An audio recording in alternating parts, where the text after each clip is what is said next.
Detours. Brought to you by Sports and Spokes, the magazine for wheelchair sports and recreation.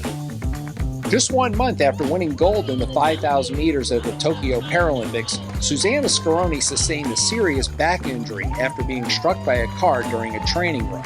Now, having fought her way back, the 5,000 meter world record holder is poised and ready to defend her title in Paris next month. All right, Susannah, so we're coming into our fourth Paralympics. You start out years ago, now you're becoming like a grand dame in the sport, but, you start in London. Here we are rolling into the games in Paris. How do you feel like the Paralympic movement in general is comparing or sizing up over the course of those 16 years? In my experience, what I've noticed, I think the most is how much more awareness there is in the States of the Paralympics, of Paralympic athletes. I think a lot of that's been driven by better media coverage. At each subsequent games, I've seen more media coverage. There's more sponsorships. I think all of those are coming together to help, us domestically feel more support. That's been a big part of it. And also, I do believe in my specific field, the field's gotten really strong. It's always been strong, but I think we have more depth now. Times are dropping like crazy. So, technology is advancing, we're getting faster. And all of that's coming together, I think, to make it a really exciting time to be a woman wheelchair racer. You skipped out on the fall race season to protect the shoulder. Coming into the games, this is obviously the preeminent event. I mean, you had to focus on this. How's the shoulder, and what kind of technologies did you have to employ in going into it? Yeah, so I'm happy to report that my shoulder is so much better. I had to, employ a lot of rest, use the wisdom of my coach and some really great medical staff at the USOPC in Colorado Springs. I elected to have a PRP injection, which is protein-rich plasma injection. So it takes longer to work if it works in you.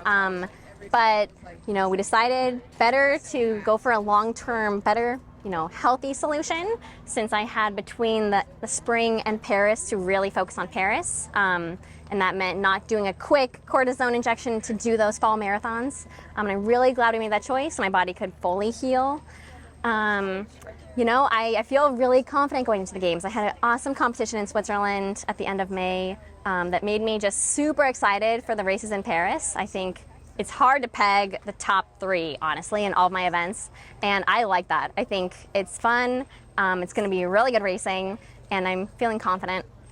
It's really pretty amazing how the women's field is really starting to generate and grow, and I know you're a fan as much as you are a racer, so I'm sure you noticed Eden Rainbow Cooper capturing the hugely unexpected win in Boston over Manuela Schär, De Bruyne. I mean, the women's field is really sizing up to be a mighty force coming into Paris. Absolutely. I think what I'm noticing is sprinters, like really dominant sprinters, are starting to realize, they can be really effective on the longer distances, including marathons. And it's adding a quick element to our sport. You have sprinters able to stay in a pack, able to, make a huge move at the end of a full marathon. And that's making those people like me that aren't as strong of sprinting really have to step up our game when it comes to sprints, accelerations. And I think that's why we're seeing so many new faces and so many strong races. So racing off the front, I've seen it here, definitely seems to be one of your tactics. You get out, you get on the front. Is that a way of controlling the pace? I mean, when you get to a Paralympic level, no longer, a world record is a dandy thing, but the gold medal is the ultimate goal. So is that a tactic? What are your tactics? Gun goes off, 800, 1,500, 5,000, doesn't matter what. You seem to go to the front. Yeah, I will say the races that I've been fortunate to win from the front haven't necessarily been designed, but it's one of those things. One of my strengths is my years of experience, and sometimes you just know. I won't say I knew in Tokyo that my lead was going to be a win. I was kind of terrified that whole race that I was going to get caught, and this was really weird. But now I've got more confidence, more experience to kind of have an idea of what kind of gap you can hold and what kind of gap you need to be aware that there's a big, strong group of women going to, catch up to you. So part of it's experience. The games in Paris, I don't expect very many leads from the front. I think there's too many strong sprinters that can stay in a pack and sprint at the end. So I think we may have seen some of the last lead from the fronts on the track, but the marathon, I think you still can have that, which is kind of cool. And you only know you can do it kind of when you're in that moment. We'd like to take a minute to thank our sponsor, Sports and Spokes magazine. For nearly 50 years, they've produced stories on iconic athletes performing at the top of their game, given generational coverage of sports dating back to the 1970s, and they've shown the way with exciting and timeless magazine cover shots. To stay on top of all the latest news from the world of high-performance adaptive sports, go to sportsandspokes.com. Sports and Spokes, the magazine for wheelchair sports and recreation. The track is so highly technical. You can't get yourself pinned. You can't drop. You understand that once you've gotten on the front, if you start to drop back, you can easily get boxed. Once you're boxed, then it's no longer up to you. You've been taken out of the equation. So is that something that you remain focused on when you race, knowing that you have to keep yourself in a position to win in order to win? Absolutely. And like I said, my competition recently, I was fortunate to see a lot of things unfold. And so that's given me even more focus on where you need to not be in order to avoid a box. That will be a huge thought process when I'm in things like the 1500 and the 5K in Paris, is like position on not getting boxed. So you're defending a gold coming into Paris. Does that put a target on your back? I think in some ways, I think, we have 3 really strong 5,000 meter athletes that we know of. So I would say Catherine de Brunner for sure. Switzerland? Manuel Achard, also Switzerland, and me. But then we have these sprinters, a woman named from Belgium. We have Tatiana McFadden, obviously. A lot, or maybe not in the 5. There may be some, and you just never know. At Worlds last year in the 5K, Catherine de Brunner tried to control it by slowing it down a lot. And so you can have tactics like that to make it become a sprint finish. I tried my best to make it fast. So there's a lot of options, and I'm not sure what will happen. What's your favorite event and why? I think that the 1500 meter might be my new favorite event. Just in that it's sort of the play out of the last 3 1/4 laps from the 5K, but just in a snapshot. And so I think it's fast-paced. I think it's all technical. I now have the tools to kind of be a little bit faster to be in that technicality part. And so I just think it's a little more fun. How many more games do you think you have in your body? It's a great question. I'm sort of thinking potentially Paris, maybe my last games.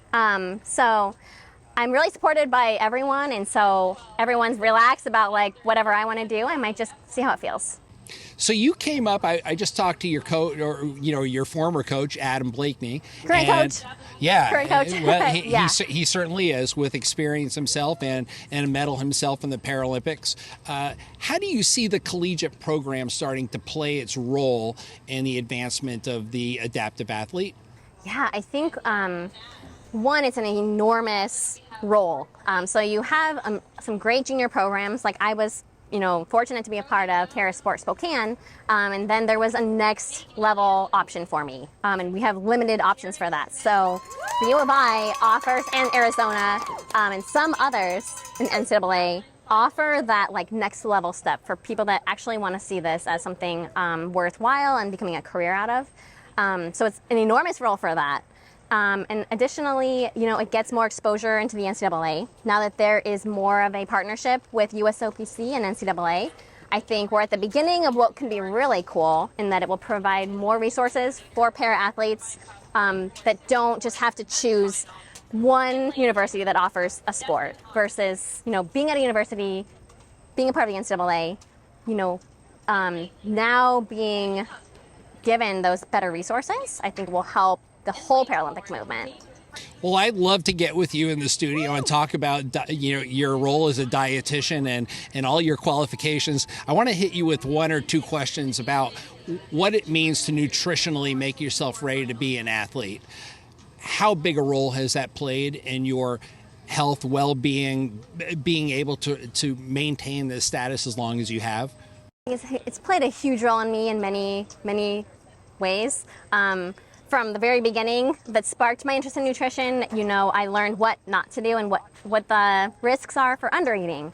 And that kind of, the healing process from that in high school opened my eyes to just how awesome the nutrients we put in our body are and how they, enable us to be athletes, enable us to be healthy.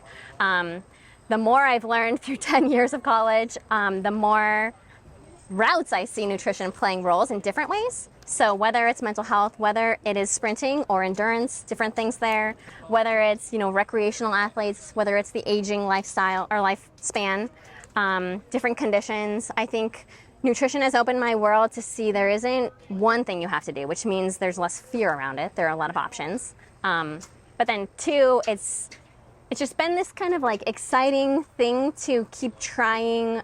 Oh, what does this do? How can this impact my performance? And I've seen a lot of great benefits from it. And it's fun to get to share with different people. So that's its own reward. So it's had a lot of great roles for me.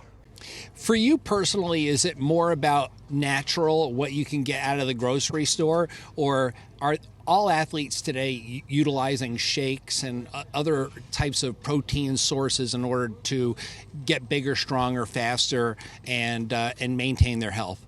That's a great question. I will say my main philosophy is a food-first approach. So I do believe we can get all the nutrients that we need as athletes and as high-performing athletes from whole foods. I think that's the better route. But I also believe that convenience can be king when it comes to a busy, active lifestyle.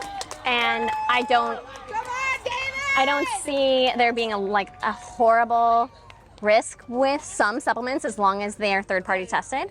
But with supplements, there's always somewhat of a risk that you may have a banned substance in there. They're expensive. I do not believe ever that they are the only way to get bigger, faster, stronger.